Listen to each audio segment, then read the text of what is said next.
Non-stop 100.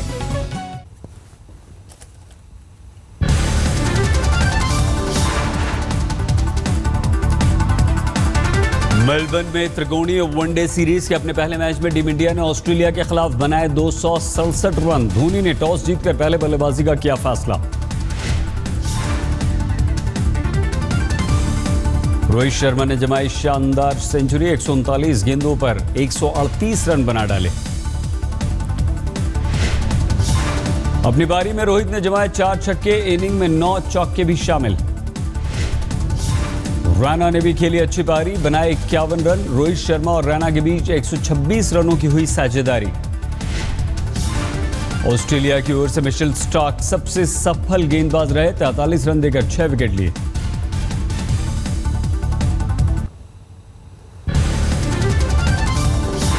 कल से दिल्ली में शुरू होगा बीजेपी नेता किरण बेदी का चुनावी अभियान। रोहिणी में सेक्टर 7 से सेक्टर 14 तक करेंगी रोड शो। दिल्ली बीजेपी के बड़े नेता होंगे शामिल। पहले आज ही तय था दिल्ली के रोहिणी इलाके में किरण बेदी का रोड शो, लेकिन प्रशासन की तरफ से नहीं मिली इजाजत। बीजेपी नेता का कार्यक्रम करना पड़ा रद्द। बीजेपी अध्यक्ष अमित शाह भी दिल्ली फतेह की तैयारी में। आज बीजेपी कार्यकर्ताओं को करेंगे संबोधित, देंगे जीत का फॉर्मूला। कांग्रेस चुनाव समिति के अध्यक्ष अजय माकन भी दिल्ली में कांग्रेसी कार्यकर्ताओं को देंगे विजय मंत्र। दोपहर 2 बजे होगी बैठक। दिल्ली चुनावी अभियान की रेस में आम आदमी पार्टी सबसे आगे। दिल्ली में अरविंद केजरीवाल की 3 रैलियां। उत्तम नगर के मोहन गार्डन में पहली रैली।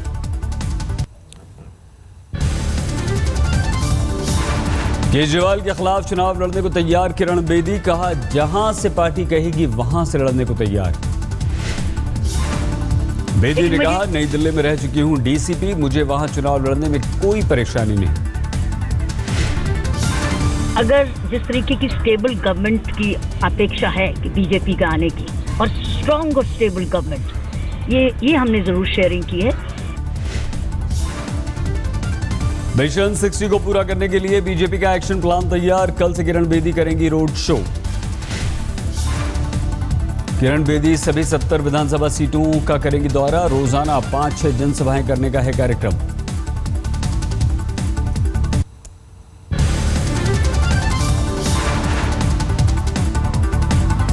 दिल्ली में बीजेपी की दलित वोट बैंक पर नजर। झुग्गी झोपड़ी बस्तियों में भी जाएंगी किरण बेदी।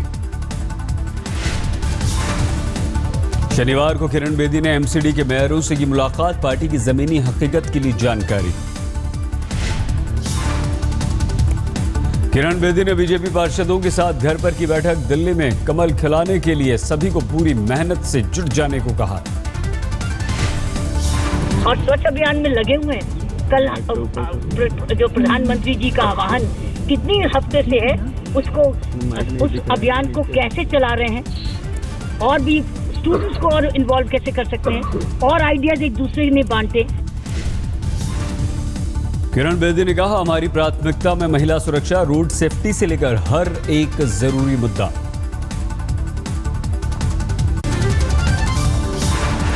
दिल्ली बीजेपी अध्यक्ष सतीश उपाध्याय की शिकायत पर चुनाव आयोग ने केजरीवाल को भेजा नोटिस। मंगलवार दोपहर 3 बजे तक मांगा जवाब। केजरीवाल ने सतीश उपाध्याय पर बिजली कंपनियों से साठगांठ रखने का लगाया था आरोप। सतीश उपाध्याय ने आयोग से की थी शिकायत। सतीश उपाध्याय ने आयोग से अपनी शिकायत में कहा, केजरीवाल ने मुझ पर और आशीष सूद पर गलत और आधारहीन आरोप लगाए हैं। दिल्ली बीजेपी अध्यक्ष सतीश उपाध्याय का बयान, राजनीति में दूसरे को बदनाम करने वाले केजरीवाल को सबक सिखाना जरूरी। झूठ का झूठ, सच का सच होना जरूरी है। आप कुछ भी कहेंगे, कुछ भी कह करके चले जाएंगे। जिस तरह के इल्जाम हम पर लगाए गए, जिस तरह की चीजें हम पर कही गई, वो निश्चित रूप से उसकी कंप्लेंट हमने चुनाव आयोग को की थी। आम आदमी पार्टी के नेता संजय सिंह का बयान, आयोग के नोटिस का जल्द दिया जाएगा जवाब। दिल्ली के बलसवा में केजरीवाल ने एक बार फिर उठाया बिजली के मीटर का मुद्दा। कहा, नोटिस का सबूत के साथ देंगे जवाब। सतीश उपाध्याय भारतीय जनता पार्टी के दिल्ली के अध्यक्ष हैं। उनकी कंपनी ने ये सारे मीटर लगाए हैं भाई साहब। बीजेपी के नेताओं ने ये मीटर लगाए हैं आपके घरों के अंदर। ये कागज है भाई साहब। कांग्रेस के आरोपों पर आम आदमी पार्टी के नेता संजय सिंह ने कहा, कांग्रेस लड़ाई में नहीं, इसलिए अजय माकन कर रहे हैं बेफजूल की बातें। आम आदमी पार्टी से निकाले गए विनोद कुमार बिन्नी बीजेपी में हो सकते हैं शामिल। शनिवार को दिल्ली बीजेपी अध्यक्ष सतीश उपाध्याय से की मुलाकात। दिल्ली के सदर बाजार सीट से आम आदमी पार्टी के उम्मीदवार पर मारपीट का मुकदमा दर्ज। गुलाबी बाग थाने में दर्ज हुई शिकायत।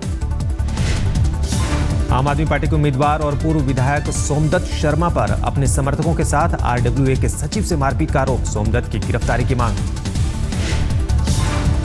दिल्ली में लोक जनशक्ति पार्टी एक सीट पर लड़ना चाहती है चुनाव। चिराग पासवान ने कहा, बीजेपी से चल रही है बातचीत।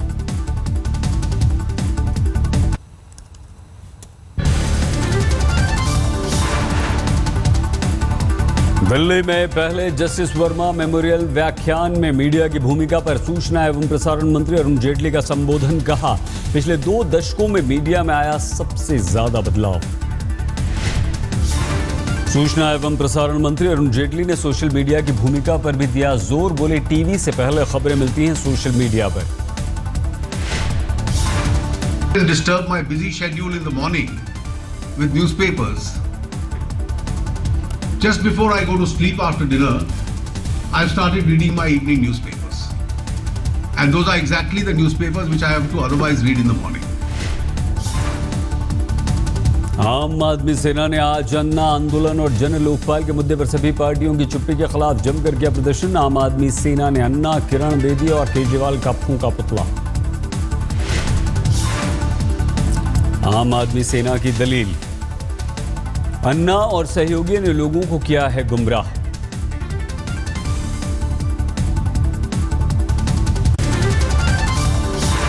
दिल्ली चुनाव के लिए बीजेपी अध्यक्ष अमित शाह ने कसी कमर। आज शाम पार्टी कार्यकर्ताओं को करेंगे संबोधित। दिल्ली के हरिनगर में चुनावी रैली में बोले अमित शाह, कहा, जल्द खोलेंगे आम आदमी पार्टी के प्रमुख की पोल पट्टी। मैं श्रीमान केजरीवाल के बारे में यहाँ कोई बात करना नहीं चाहता। जब आपकी सभा में आऊंगा ना, तब उनको पूरे के पूरा उनका कच्चा चिट्ठा लोगों के सामने रखूंगा। मगर मैं अभी मेरा समय केजरीवाल को दिखाना नहीं चाहता। अमित शाह ने पन्ना प्रमुखों को बताया पार्टी का ब्रह्मास्त्र। कार्यकर्ताओं को घर घर जाकर अभियान चलाने को कहा। अमित शाह ने कार्यकर्ताओं को दिया देश भर में 10 करोड़ सदस्य बनाने का लक्ष्य। कहा, ऐसा हुआ तो 25 साल तक सत्ता से बेदखल नहीं होगी बीजेपी। दिल्ली में बीजेपी अकाली की दोस्ती कायम। सुखबीर बादल ने कहा, 4 सीटों पर दिल्ली में चुनाव लड़ेगा अकाली दल। शिरोमणि अकाली दल के नेता मनजिंदर सिंह सिरसा ने कहा, किरण बेदी के आने से बीजेपी और दिल्ली के लोगों का होगा फायदा। अकाली दल दिल्ली में 4 सीटों पर लड़ता है और भारतीय जनता पार्टी जो है बाकी 66 सीटों पर लड़ती है और यही हमारा लंबे समय से चलता आ रहा फॉर्मूला बीजेपी के साथ। नई दिल्ली सीट से शिवसेना ने केजरीवाल के खिलाफ उतारा उम्मीदवार। ढोल नगाड़े के साथ शिव कुमार ने भरा पर्चा। कहा, प्रचार के लिए आएंगे उद्धव ठाकरे। नई दिल्ली में 40 विधानसभा सीटों पर शिवसेना उतारेगी उम्मीदवार। अभी नहीं जारी की सभी उम्मीदवारों की सूची। मजीठिया से पूछताछ करने वाले ईडी के अधिकारी के तबादले पर बोले पंजाब के डिप्टी सीएम। कहा, अधिकारियों का तबादला आम बात। सुखबीर सिंह बादल ने कहा, जांच से जुड़े ईडी अधिकारी के तबादले के पीछे राज्य सरकार का कोई हाथ नहीं। ताजमहल का दीदार करने आगरा जा रहे अमेरिकी राष्ट्रपति ओबामा के लिए खास तैयारी। ताजमहल तक जाने के लिए तैयार हो रही है बैटरी बस। मिनी बैटरी बस में 5 लोगों के बैठने के लिए लगाए गए आरामदायक सोफे। शिल्पग्राम से बैटरी बस में बैठकर ताजमहल देखने जाएंगे ओबामा। 20 जनवरी को ताजमहल देखने आगरा जाएंगे अमेरिकी राष्ट्रपति। ओबामा के दौरे को लेकर चप्पे चप्पे पर कड़ी सुरक्षा। बिहार में जेडीयू ने अपनी ही पार्टी के 3 मंत्रियों से मांगा इस्तीफा। तीनों पर मुख्यमंत्री मांझी के समर्थक होने का आरोप। नीतीश मिश्रा, नरेंद्र सिंह और भूषण पटेल ने मांझी का किया था बचाव। कहा था, मांझी को सीएम पद पर बचे रहना चाहिए। जेडीयू प्रवक्ता के बयान पर भड़के ग्रामीण विकास मंत्री नीतीश मिश्रा। कहा, हमने पार्टी के खिलाफ जाकर कुछ नहीं बोला। शंकराचार्य वासुदेवानंद सरस्वती का विवादित बयान। हिंदुओं को 10 बच्चे पैदा करने की दी सलाह। मैंने कह दिया कि 10 बच्चा पैदा करना चाहिए। 10 प्रकार के नरकों से रक्षा पाने के लिए हमें 10 पुत्र की आवश्यकता होती है, इसलिए हमें 10 पुत्र चाहिए। माघ मेले के दौरान वासुदेवानंद सरस्वती ने कहा, बहुसंख्यक बने रहने के लिए हिंदुओं को 10 बच्चे पैदा करना जरूरी। शंकराचार्य वासुदेवानंद का बयान, हिंदुओं के एकजुट होने के कारण ही मोदी प्रधानमंत्री बन पाए। आज हिंदू एकत्रित हो गया तब जाकर के मोदी जी का राज्य हुआ है। और जब मोदी बेचारे क्या करेंगे, कहीं आप अल्पसंख्यक हो जाओगे तो कोई इस्लाम का आगे चढ़ बैठेगा। डेरा सच्चा सौदा के प्रमुख राम रहीम की फिल्म मैसेंजर ऑफ गॉड आज भी नहीं होगी रिलीज। सेंसर बोर्ड की तरफ से नहीं मिला क्लियरेंस सर्टिफिकेट। रिलीज की तारीख के लिए कल होगी अब बैठक। बीजेपी के पूर्व महासचिव संजय जोशी ने नागपुर में पीएम मोदी के स्वच्छ भारत अभियान में बढ़ चढ़ कर लिया हिस्सा। कहा, प्रधानमंत्री ने देश को साफ बनाने के लिए जनता से अपील की, मैं भी उसी का हूं एक हिस्सा। जनप्रिय प्रधानमंत्री श्री नरेंद्र मोदी ने देश स्वच्छ रहेगा तो लोगों के शरीर और मन भी स्वच्छ होंगे और देश दुनिया में एक ताकतवर देश इस नाते से उभरेगा। तो उन्होंने किए हुए अपील पर सभी लोग कार्यरत है, उसमें मैं भी शरीक हुआ हूं। जम्मू कश्मीर के सोपोर में सुरक्षा बलों के आतंकवादियों से कई घंटे तक मुठभेड़, मार गिराए गए दोनों आतंकवादी। सोपोर में मारे गए दोनों आतंकवादी लश्कर ए तैयबा के 2 AK-47 राइफल के साथ बड़ी मात्रा में गोले बारूद बरामद। इंटरनेट पर सामने आई महाराष्ट्र के 2 ट्रेन कलेक्टरों की करतूत। एक युवक की पिटाई करने का वीडियो हुआ वायरल, जीआरपी ने शुरू की जांच। दिल्ली पुलिस के कांस्टेबल ने खुद को मारी गोली, मिंटो रोड चौकी में आत्महत्या की, मामले की जांच शुरू।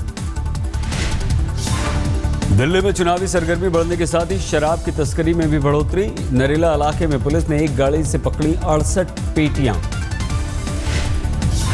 दिल्ली से सटे गाजियाबाद में रफ्तार का कहर, तेज रफ्तार कार ने फुटपाथ पर सोए 6 लोगों को घायल किया, सबका चल रहा है इलाज।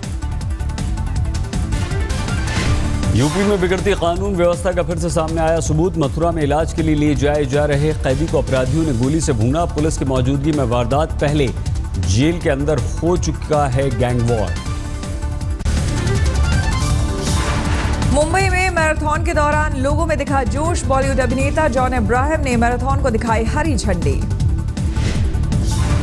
जॉन अब्राहम के अलावा और भी कई सितारे मैराथन में पहुंचे। अनिल अंबानी समेत कई नामी उद्योगपतियों ने लिया हिस्सा। मैराथन से पहले हाफ मैराथन में का भी हुआ आयोजन। हाफ मैराथन में भी लोगों ने जमकर दिखाया जोश। 12वीं मुंबई मैराथन को लेकर लोगों में गजब का उत्साह। सीनियर सिटीजन के लिए भी दौड़ का आयोजन। मैराथन में CST से बांद्रा तक लगी दौड़। मैराथन में हिस्सा लेने के लिए सुबह से ही देखी भारी भीड़।